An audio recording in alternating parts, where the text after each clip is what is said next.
Memiliki bumi dengan kelemah lembutan. Berbicara tentang salah satu raja yang paling hebat dalam sejarah dunia, ada nama Alexander Agung atau yang lebih dikenal dengan nama Alexander the Great. Seorang raja dari Makedonia yang terkenal sebagai salah satu penguasa dunia. Di usianya yang masih terbilang muda, ia telah menguasai banyak wilayah. Selama 15 tahun memimpin perang, dia tidak pernah kalah sama sekali dalam perang untuk menaklukkan dan memperluas wilayah kekuasaannya.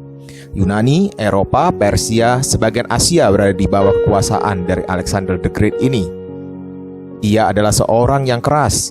Dia adalah seorang yang pemarah, kasar, dan impulsif. Hal ini banyak mempengaruhi keputusan diperbuatnya. Bukankah sifat seperti ini yang sering kita temukan dalam diri penguasa-penguasa dunia yang hebat? Tampaknya memang dibutuhkan tangan besi untuk menjadi seorang yang bisa menguasai dunia. Di sisi yang lain, Yesus kembali memunculkan sebuah pengajaran yang berparadoks dengan pandangan dunia. Yesus berkata, "Berbahagialah orang yang lemah lembut, karena mereka akan memiliki bumi. Berbahagialah orang yang lemah lembut, karena mereka akan memiliki bumi." Kalau jadi orang yang lemah lembut, mustahil tampaknya untuk bisa menguasai jagat raya. Yang ada malah diinjak-injak orang. Mungkin itu yang ada dalam pikiran kita. Benarkah orang yang lemah lembut bisa disebut berbahagia, diberkati oleh Allah, bahkan bisa memiliki bumi? Baik, mari kita ulas bersama ucapan berbahagia yang satu ini. Kita mengawali pembahasan kali ini dengan kata lemah lembut. Dalam bahasa asli Alkitab, kata yang digunakan ini bermakna ringan atau lembut. Alkitab bahasa Inggris NIV dan ESV menerjemahkannya meek, yang diartikan tidak kasar. Jadi tidak ada makna tersirat dari perkataan Yesus ini. Orang yang lemah lembut yang dimaksudkan oleh Yesus adalah mereka yang tidak suka pada kekerasan, orang-orang yang tenang, individu yang penurut, seorang yang dapat dikontrol dan dapat menguasai dirinya sendiri. Selain itu, kita juga dapat mendefinisikan lemah lembut di sini sebagai rendah hati. Pengajaran Yesus soal orang yang lemah lembut akan memiliki bumi sebenarnya bukan hal yang baru bagi orang-orang Yahudi. Dalam salah satu Mazmur Daud berkata, "Tetapi orang yang rendah hati akan mewarisi negeri dan bergembira karena kesejahteraan yang berlimpah-limpah." Di Mazmur 37 ayat 11. Mazmur ini pastinya sangat familiar bagi para pendengar dari khotbah Yesus ini. Orang-orang Yahudi yang telah belajar Taurat sejak kecil pasti pernah belajar dan mendengar Mazmur ini. Tapi faktanya mereka belum hidup di dalam kelemah lembutan itu. Pelajaran Yesus ini terdengar seperti sesuatu yang sangat bertentangan dengan Taurat yang telah diajarkan kepada mereka. Mereka juga telah terpengaruh oleh pola pandang dunia yang menekankan kekuatan fisik dan kepintaran otak yang harus dipadukan untuk dapat menguasai bumi. Tidak mengherankan jika mereka yang menantikan seorang Mesias yang akan mengibarkan bendera perang kepada penjajah Romawi. Image mereka terhadap Mesias yang dinantikan itu adalah seorang yang dapat menunjukkan kuasa dari kerajaan Allah di muka bumi ini. Kuasa untuk memerdekakan umat pilihan dari kolonialisme bangsa asing. Faktanya, yang disaksikan oleh mata kepala dari orang-orang Yahudi itu adalah seorang guru yang malah mengajarkan sesuatu yang bertentangan dengan pemahaman dan keinginan mereka. Di depan mata mereka, mereka menyaksikan raja Yahudi yang masuk ke Yerusalem dengan menunggangi keledai betina muda, bukan seorang raja gagah perkasa yang menunggangi kuda jantan dengan membawa pedang. Padahal di kitab Nabi Zakaria, peristiwa ini telah dinubuatkan bahwa raja orang Yahudi yang akan datang adalah seorang yang lemah lembut. Mesias yang diutus Allah itu adalah seorang pribadi yang akan menjadi hamba Allah, hamba yang lemah lembut, hamba yang taat dan turut pada kehendak Bapa di sorga. Suatu pemandangan yang kontradiktif, bukan? Kalau demikian, apakah Allah memberikan harapan palsu kepada umatnya? Bagaimana mungkin seorang pribadi yang diutus Allah ini bisa menguasai bumi dengan kelemah lembutan? Tampaknya sangat mustahil. Ya, saya rasa jika kita duduk di antara kerumunan orang Yahudi pada waktu Yesus mengajar hari itu, kita juga pasti berpikir demikian. Kekecewaan akan muncul karena orang-orang Yahudi ini salah memahami rencana Allah yang tertulis dalam kitab Taurat dan kitab para nabi. Lemah lembut yang dimaksudkan oleh Yesus tidak ada hubungannya dengan kelemahan dan ketidakmampuan. Lemah lembut dalam konteks ini juga bukan merujuk pada orang-orang yang berbicara dengan suara yang lembut dan manis, tidak dengan nada tinggi yang dinaikkan beberapa oktav. Yesus menunjukkan bahwa kelemah lembutan adalah suatu sikap hidup yang dapat dikendalikan. Mereka yang lemah lembut adalah mereka yang memilih untuk berserah kepada Allah daripada mengandalkan kekuatan sendiri. Mereka memiliki kekuatan dan kekuasaan tetapi tidak menggunakannya dengan sembarangan. Jadi kualitas dari warga kerajaan sorga yang diajarkan Yesus pada bagian ini adalah menjadi orang yang dapat dikendalikan di bawah otoritas Tuhan. Sebagai seorang guru yang hendak mengajarkan makna Taurat yang sesungguhnya, Yesus tidak hanya mempresentasikan teori kerajaan Allah tentang kelemah lembutan, tetapi Yesus juga menunjukkan kelemah lembutan melalui kehidupannya. Kelemah lembutan adalah karakter dari Yesus, karakter dari Allah itu sendiri. Yesus menunjukkan kelemah lembutannya dengan tunduk pada master plan Allah bagi menyelamatkan manusia dari dosa. Ketika Yesus berdoa di Taman Getsemani, di dalam kegentarannya menghadapi cawan murka Allah yang akan diwujudkan melalui salib, Yesus memohon agar Bapa melalukan cawan ini daripadanya, tetapi Dia tetap berserah pada kehendak Bapa yang terbaik bagi manusia. Serangkaian cercaan, fitnahan, penghinaan, kesakitan dijalani oleh Yesus karena Ia tunduk pada kehendak Bapa. Raja orang Yahudi itu memang tampak kalah dengan pemerintahan Romawi. Namun apakah Yesus kalah karena Dia seorang pribadi yang lemah lembut? Dengan tidak mendatangkan ribuan malaikat untuk menurunkan Dia dari kayu salib, bukan berarti Yesus kalah dengan kelemah lembutannya. Yesus tidak sedang melawan pemerintah Romawi. Yesus tidak sedang menjadi Mesias yang diidamkan oleh orang Yahudi. Yesus sedang menaati perintah Bapa untuk mengalahkan dosa, mengalahkan kuasa kegelapan yang telah mengikat kehidupan manusia. Yesus tidak melawan saat Ia ditindas, saat Dia hina, saat tangan dan kakinya dipakukan di atas kayu salib. Yesus tidak marah dengan mereka yang berteriak, "Salibkan Dia, salibkan Dia."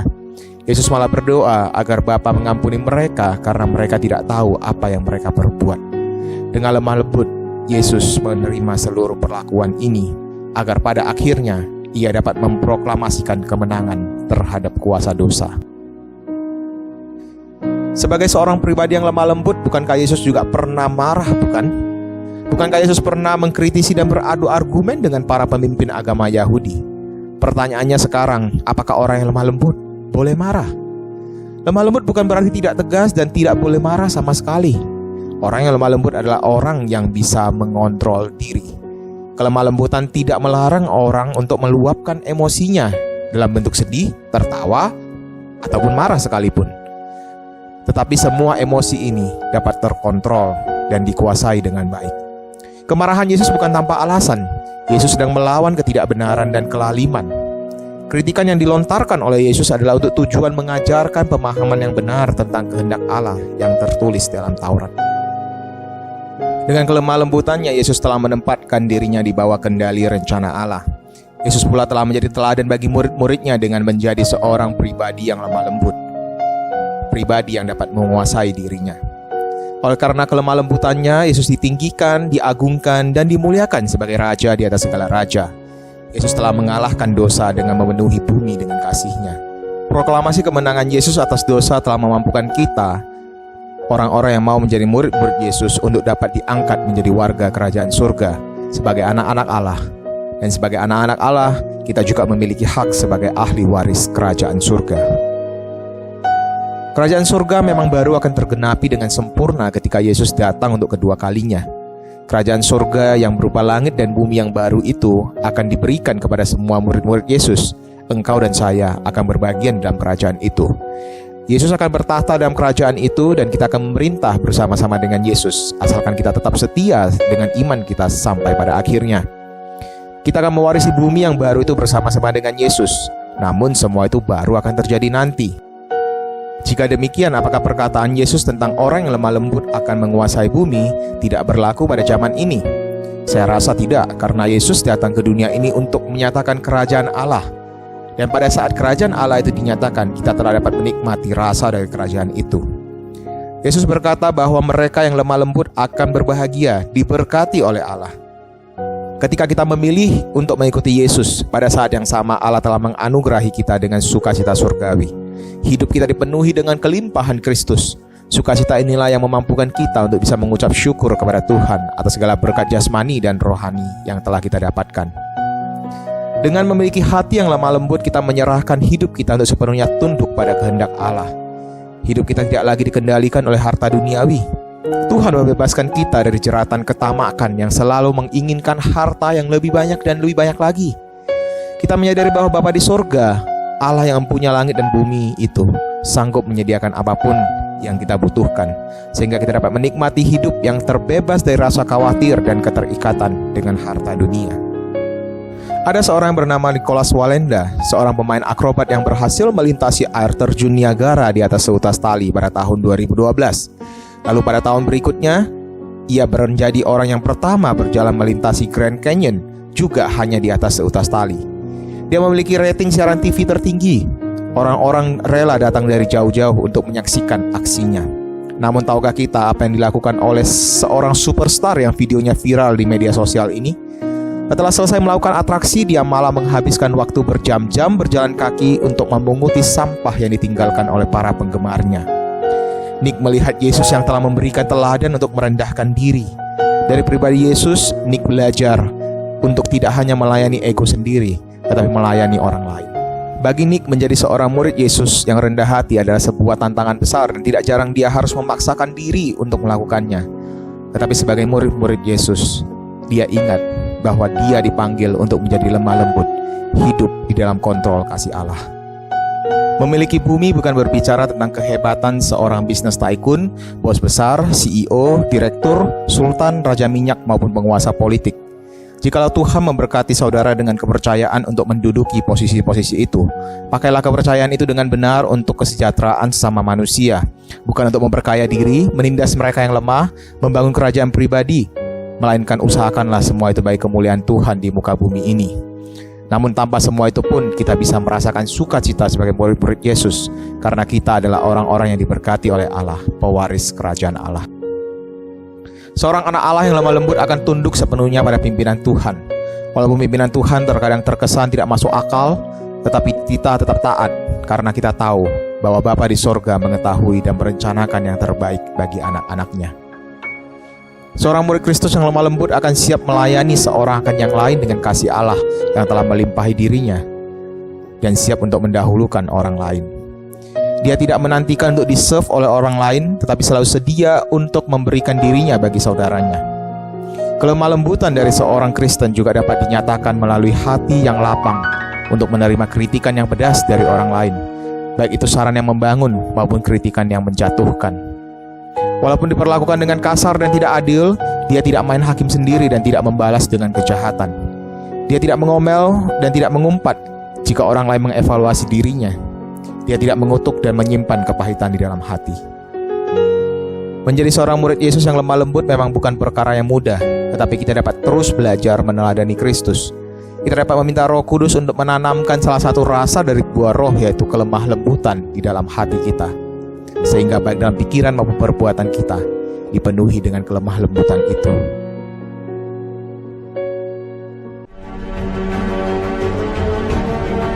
Kelemah lembutan bukan berarti kita menjadi orang yang lemah. Orang yang lemah lembut tidak juga mesti terlihat payah dan rendah. Lemah lembut tidak mementingkan menang ataupun kalah.